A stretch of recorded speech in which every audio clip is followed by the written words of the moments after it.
बोलिएगा, जिस तरीके से बहराइच में हिंसा हुआ, पहले आरोपियों के घर पे बुलडोजर चलने का आदेश आता है, फिर रुक जाता है। या तो उस घर को क्यों जमींदोज ना किया जाए, मुझे ये सुप्रीम कोर्ट जवाब दे दे। जज साहब ने क्यों इस पे रोक लगाई, मुझे समझ से परे है। ये पूछने गोडसे कौन था, ये पूछिए। क्या आप इधर आइए ना, आप इधर आइए, क्या बोल रहे हैं? सुन गोडसे कौन था मैं बताता हूँ। अफजल गुरु कौन था, माइक करो। आतंकवादी था। आतंकवादी था। अतीक अहमद कौन था, आतंकवादी। वो था। मुख्तार अंसारी कौन था? आप माइक देखिए मुख्तार अंसारी। गोडसे पे कैसे चले गए तुम? गोडसे के बारे में मैंने पढ़ा है। गोडसे पे कैसे चले मैंने गए? पढ़ा क्या है ना। पढ़ा गोडसे के बारे में? उन्होंने अब बताऊं तुम्हें गोडसे कौन था। प्रॉब्लम इनकी यही है, ये ना सुन लो, इनका मुख्तार अंसारी अब्बा लगेगा, इनका अतीक अहमद अब्बा लगेगा। ये चीज आप इसलिए बोल रहे हैं क्या कि वो आरोपी मुस्लिम मजहब से थे? और जो उनके समर्थक हैं उनके भी घर पे बुलडोजर चला देना चाहिए था।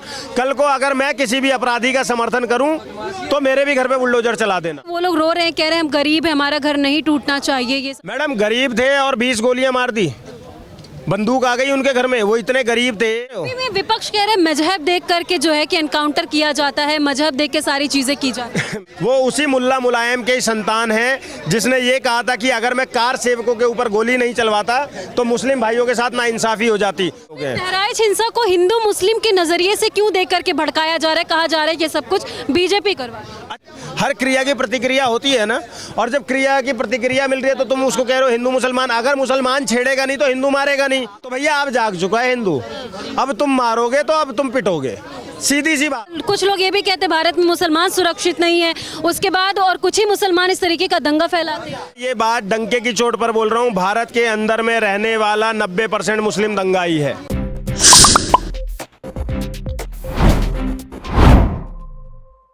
बहराइच हिंसा में आज सुबह सुबह खबर आती है कि जो आरोपी हैं उनके घर पर बुलडोजर चलने से जो है सुप्रीम कोर्ट ने रोक लगा दिया है। और कहीं ना कहीं योगी बाबा के राज में अगर बुलडोजर ना चले तो आप जानते हैं कि उस चीज को लेकर के माहौल बन ही जाता है। बहराइच हिंसा पर ही बात करने के लिए इस वक्त हमारे साथ इंद्रेश जी हैं। सबसे पहले तो आपका बहुत बहुत स्वागत हमारे साथ। धन्यवाद।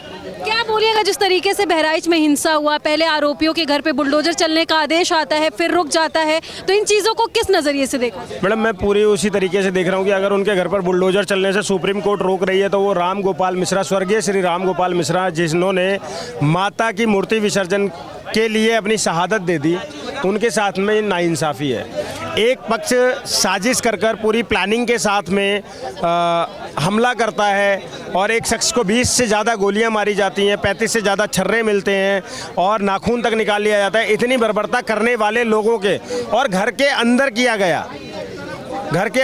गया तो उस घर को क्यों जमींदोज ना किया जाए, मुझे ये सुप्रीम कोर्ट जवाब दे दे। जज साहब ने क्यों इस पे रोक लगाई, मुझे समझ से परे है। क्या इसी तरीके से ये अपराधी टारगेट करके हमको मारते रहे और हम मरते रहे और आप उनको सजा भी ना देने दो? पहले ही मैं उत्तर प्रदेश पुलिस की कार्रवाई से थोड़ा सा संतुष्ट हुआ था कि उन्होंने चलो अरेस्ट किया। काश वो गोली घुटने की जगह, पैर की जगह सीने में लगी होती तो हमारा दिल भी खुश होता, लेकिन चलो कोई बात नहीं। आप इसलिए बोल रहे हैं क्या कि वो आरोपी मुस्लिम मजहब से थे? नहीं मैडम, विकास दुबे, मेरा नाम इंद्रेश द्विवेदी है, द्विवेदी और दुबे एक ही होते हैं, ठीक है। और विकास दुबे का जब एनकाउंटर किया गया था तो मैंने शायद सबसे पहले ये ट्वीट किया होगा कि हाँ एक बदमाश मारा गया, बहुत अच्छी बात है। तो मेरा उससे लेना देना नहीं है कि वो क्या है क्या नहीं है, मेरा इससे है कि उसने कितनी बर्बरता से उन लोगों ने मारा राम गोपाल मिश्रा जी को। और मारा क्यों, उनका अपराध क्या था? एक झंडा हटाकर दूसरा झंडा लगा देना उनका अपराध था। तो मैडम अगर ऐसे ही लोगों की भावनाएं आहत हो जाती हैं तो मैं पूछता हूं आपके चैनल के माध्यम से, इस देश के कोर्ट से पूछता हूं, इस देश के नेताओं से पूछता हूं, इस देश के बुद्धिजीवियों से मेरा सीधा प्रश्न है कि क्या भावना आहत होने से हमें किसी की का, किसी की जान ले लेने का अधिकार मिल जाता है क्या? आरोपी हैं उनके घर वालों से कुछ मीडिया वालों ने बातचीत की थी, वो लोग रो रहे हैं, कह रहे हैं हम गरीब हैं, हमारा घर नहीं टूटना चाहिए, ये सारी चीजें। मैडम गरीब थे और 20 गोलियां मार दी, बंदूक आ गई उनके घर में, वो इतने गरीब थे कि अपने घर से पथराव कर दिया, 20-20 गोली कर दी, एक शख्स की जान ले ली। तुम्हारा तो घर टूट जाएगा तो दिक्कत है, और किसी के घर का चिराग ही तुमने ले लिया, किसी माँ का लाल ले लिया, किसी बहन की राखी सूनी कर दी तुमने, किसी एक बहन का सुहाग तुमने छीन लिया, उसके मांग उजाड़ दी, और तुम गरीबी का रोना रो रहे हो। विपक्ष कह रहे हैं मजहब देख करके जो है कि एनकाउंटर किया जाता है, मजहब देख के सारी चीजें की जाती है। मैडम ऐसा है, देखो जो लोग शुरू से जातिवाद में रहे ना और धर्म के उसमें रहे, मैं आपको बता देना चाहता हूँ, जिस विपक्ष की आप बात कर रहे हैं वो हैं अखिलेश यादव, और अखिलेश यादव उनके पुत्र हैं जो अपने आप को कहते थे मुझे मुल्ला मुलायम कहो तो मैं ज़्यादा खुश फील करता हूँ। वो उसी मुल्ला मुलायम के ही संतान हैं जिसने ये कहा था कि अगर मैं कार सेवकों के ऊपर गोली नहीं चलवाता तो मुस्लिम भाइयों के साथ नाइंसाफ़ी हो जाती। वो वही लोग हैं कि जब उत्तर प्रदेश में उनकी सरकार थी तो सिर्फ और सिर्फ मुस्लिम भर्तियां या फिर यादव भर्तियां करते थे, जाति में हिंदुओं को बांटकर सिर्फ यादवों का और मुसलमानों को। वो MY समीकरण पे चलने वाले लोग हैं। बहराइच हिंसा को हिंदू मुस्लिम के नजरिए से क्यों देख करके भड़काया जा रहा है, कहा जा रहा है कि सब कुछ बीजेपी करवा। अच्छा मैडम, हिंदू मुस्लिम हुआ नहीं। आप एक बात बताइए, जब हमारी मूर्ति विसर्जन कर रहे हैं, हमारा अधिकार है ना मूर्ति विसर्जन करना। बिल्कुल। अब जब हम मूर्ति विसर्जन के लिए जा रहे हैं और तुम प्लानिंग के तहत हमारे धार्मिक अनुष्ठानों पर, हमारे पूजा पंडालों पर, हमारे जुलूसों पर, हमारे मूर्ति विसर्जन पर पथराव करोगे, मांस के टुकड़े फेंक दोगे, हमारा झंडा छीन कर फाड़ दोगे, हमारे मंदिरों में तोड़फोड़ कर दोगे, तुम्हें उसकी प्रतिक्रिया नहीं मिलेगी। फिर हर क्रिया की प्रतिक्रिया होती है ना, और जब क्रिया की प्रतिक्रिया मिल रही है तो तुम उसको कह रहे हो हिंदू मुसलमान। अगर मुसलमान छेड़ेगा नहीं तो हिंदू मारेगा नहीं, और जब मुसलमान छेड़ेगा तो भैया आप जाग चुका है हिंदू, अब तुम मारोगे तो अब तुम पिटोगे, सीधी सी। लेकिन योगी जी के राज में अगर इस तरीके की चीजें आ रही है, खौफ खत्म हो रहा है, तो सवाल किस पे खड़ा हो रहा है? मैडम देखो, सवाल बिल्कुल जायज़ है, आप सत्ता पक्ष से पूछ सकती हो, लेकिन योगी जी 24 घंटे साथ तो नहीं खड़े रह सकते। अगर योगी जी कार्रवाई नहीं करते तो हाँ मैं बिल्कुल योगी जी मेरे को मेरा राशन नहीं चला रहे हैं, मेरे घर से नहीं है। अगर उन्होंने कार्रवाई ना की होती, त्वरित कार्रवाई ना की होती तो मैं उन पर प्रश्न करता, लेकिन उन्होंने तुरंत एक्शन मोड में आए, परिवार से भी मिले, परिवार को भी जो सहायता दे सकते तो उसके अलावा उन्होंने अधिकारियों को तुरंत आदेश थमाया और उसके तहत कार्यवाही भी हुई। हाँ, बुलडोजर चलना चाहिए था, नहीं चल? बिल्कुल चलना चाहिए था, उनका घर जमीन दोज कर देना चाहिए था और उन अपराधियों को चाहिए था, और जो उनके समर्थक हैं उनके भी घर पे बुलडोजर चला देना चाहिए था। कल को अगर मैं किसी भी अपराधी का समर्थन करूं तो मेरे भी घर पे बुलडोजर चला देना। मैं अपराधी के समर्थन में कभी खड़ा नहीं हो सकता हूं जो इस तरीके का अपराधी है कि किसी की जान तक ले ले। जान की वैल्यू होती है, अगर आप किसी को जीवन दे नहीं सकते तो आपको अधिकार किसने दिया किसी का जीवन ले लो। ज्यादातर केसेस देखे जाते हैं, मार दिया गया, काट दिया गया, हिंसा कर दी गई, या फिर सनातन धर्म का कोई भी त्योहार हमला कर दिया गया, तो इसमें मुस्लिम ज्यादातर क्यों निकल के? एक कौम ऐसी है मैडम कि ये कहीं शांति से रह ही नहीं सकती है। लेकिन भारत में तो कुछ लोग हैं ना, कुछ लोग ये भी कहते हैं भारत में मुसलमान सुरक्षित नहीं है, उसके बाद और कुछ ही मुसलमान इस तरीके का दंगा फैलाते हैं। मैडम मैं ये बात डंके की चोट पर बोल रहा हूँ, भारत के अंदर में रहने वाला 90% मुस्लिम दंगाई है। 10% भी शायद मैं ज़्यादा बोल रहा हूँ, नहीं तो 10 ही % ऐसे हैं जो राष्ट्रवादी हैं, बाकी 90% दंगाई हैं। और इसका मैं प्रूफ देता हूँ, बीच में मत काटिएगा। पहला प्रूफ देता हूँ, जब याकूब मेनन जैसे आतंकवादी को फांसी दी जाती है, उसकी मैयत में शामिल होने के लिए पूरा मुंबई जाम कर दिया जाता है। जब सरफराज को मारा जाता है तब ये लोग ऐसे ही करते हैं। जिस समय आपने देखा मुख्तार अंसारी जैसे गुंडे की मौत में भी 4 लाख की भीड़ इकट्ठा हो जाती है। ये लोग आतंकवादियों को समर्थन करते हैं। अफजल गुरु के लिए कहते हैं अफजल हम शर्मिंदा हैं, तेरे कातिल जिंदा हैं। कभी भी आपने क्या इनको देखा? आपको पता है इन्होंने कसाब के, याकूब मेनन, अफजल या बुरहान वानी या आपका मुख्तार अंसारी ले लो या अतीक अहमद ले लो, किसी के लिए फतवा जारी नहीं करते हैं। ये पता है फतवा किसके लिए जारी करते हैं? मिसाइल मैन जिसको हम सिर मत्थे बिठाते हैं, उस मिसाइल मैन अब्दुल कलाम जी को ये फतवा जारी कर देते हैं, क्योंकि उनके एक हाथ में गीता थी। तो सवाल ये है कि बहराइच को ही आखिर क्यों निशाना बनाया?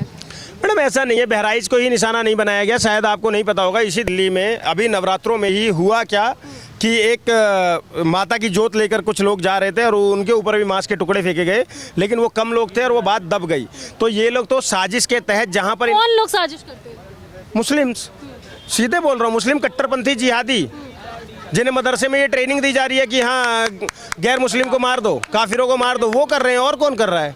अब भी किसी को दो रहा है क्या? कर देना भैया मुकदमा, डर नहीं लगता। सीधी सी बात है कि जो कर रहे हैं, सच को सच कहने से अगर एक कवि डर जाएगा और जो लोग तो फिर कौन बोलेगा? जो लोग इन्हीं आरोपियों का समर्थन दे रहे हैं, फिर वो क्या, वो किस धर्म के हैं? कुछ हिंदू लोग ही दे रहे हैं, नाम आप बता दीजिए। मैडम क्या कह रहे हैं? इनसे ये पूछना है गोड से कौन था, ये पूछिए। क्या आप इधर आइए ना, आप इधर आइए, क्या बोल रहे हैं? सुन, गोडसे कौन था मैं बताता हूँ।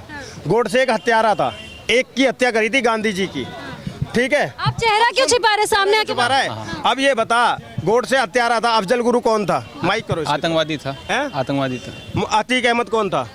आतंकवाद वो था मुख्तार अंसारी कौन था? आप माइक देखिए मुख्तार अंसारी कौन था? अंसारी को पक्के सबूत नहीं मुख्तार अंसारी कौन था? मुख्तार अच्छा, वो अंसारी- AK-47 हाथ में लेके जो डोल रहा था और थाने पे ताला लगा दिया था, कौन था वो? हत्या उन्होंने नहीं करी थी। अच्छा, किसने हत्या नहीं करी? करने से मुख्तार अंसारी ने अच्छा एक सेकंड, तो फिर उनको मारा क्यों गया? मारा नहीं गया, वो उनको- मर गया। मारा गया। अब आरोप तो आप ही लोग लगा रहे थे ना कि उनको मारा गया। अब हुकूमत चल रही है ना, तो किसकी हुकूमत चल रही है? मैडम प्रॉब्लम इनकी यही है, ये ना सुन लो, इनका मुख्तार अंसारी अब्बा लगेगा, इनका अतीक अहमद अब्बा लगेगा, इनको अभी कलाम साहब के बारे में पूछूंगा ना तो कलाम साहब इनको समझ में नहीं आते, उनके खिलाफ फतवा जारी कर इनसे देते। सवाल करती हूँ, बहराइच में जो हिंसा हुआ, मुझे नहीं मालूम है, मुझे नहीं मालूम। जब आपको मालूम नहीं था तो आप बीच में कैसे गोडसे को? गोडसे पे कैसे चले गए तुम? गोडसे के बारे में मैंने पढ़ा है। गोडसे पे कैसे चले मैंने गए? पढ़ा क्या है ना। पढ़ा गोडसे के बारे में? उन्होंने- अब बताऊं तुम्हें गोडसे कौन था? हालांकि ना मैं गांधी को, एक बात क्लियर कर दूं आपके चैनल के माध्यम से, ना मैं गांधी को मानता हूं ना गोडसे को मानता हूं, लेकिन जो ये जानना चाहते हैं कि गोडसे कौन था, आज उनको जवाब देता हूं गोडसे कौन था। गोडसे वो देशभक्त था जिसने एक ऐसे शख्स की हत्या करी थी, ऐसे शख्स की हत्या करी थी जो हमारे ही देश में रहकर मुसलमानों के लिए और जमीन तैयार कर रहा था, और यही कारण है, उसी शख्स की वजह से आज तुम हमारी छाती पर मूंग दल रहे हो।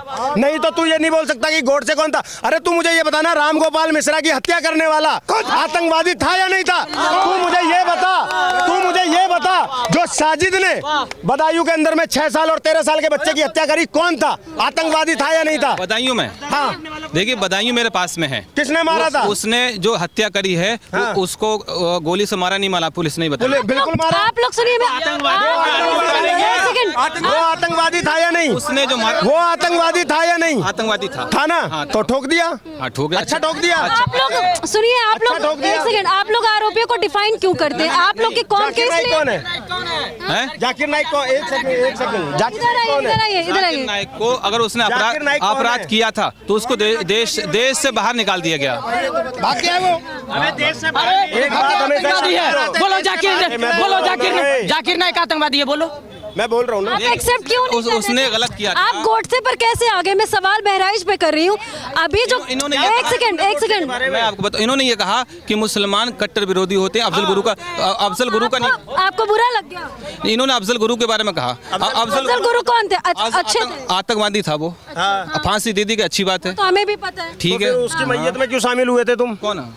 आतंकवादियों के और बदमाशों के, गुंडों के मैयत में शामिल क्यों होते हो? और जो आतंकवादी की मैयत में 4-4 लाख जाएंगे, हम तो सबको आतंकवादी बोलेंगे। आप रुके, आपको ये बताइए, बहराइच में अभी जो मामला हुआ है, एक सेकंड, बहराइच में इतनी बड़ी हिंसा हो जाती है, आपको वो नहीं पता है? आप गोडसे पे आकर के मीडिया पे बात करेंगे तो उसके बारे में बताइए। इन्होंने डायरेक्ट मुसलमानों से कहा, मुसलमानों आपको बुरा लग गया? हाँ। क्या बुरा लगा आपको? कि ये मुसलमान जो हैं कट्टरबंदियों का समर्थन करते हैं। फिर इतनी ज्यादा जो केसेस आ रहे हैं, ज्यादातर उसमें आरोपी मुसलमान ही तो निकल के आ रहे हैं। अगर हम बोल रहे हैं तो उसमें गलत क्या है? नहीं, देखिए, अगर कोई आरोपी है तो उसको सजा देनी चाहिए,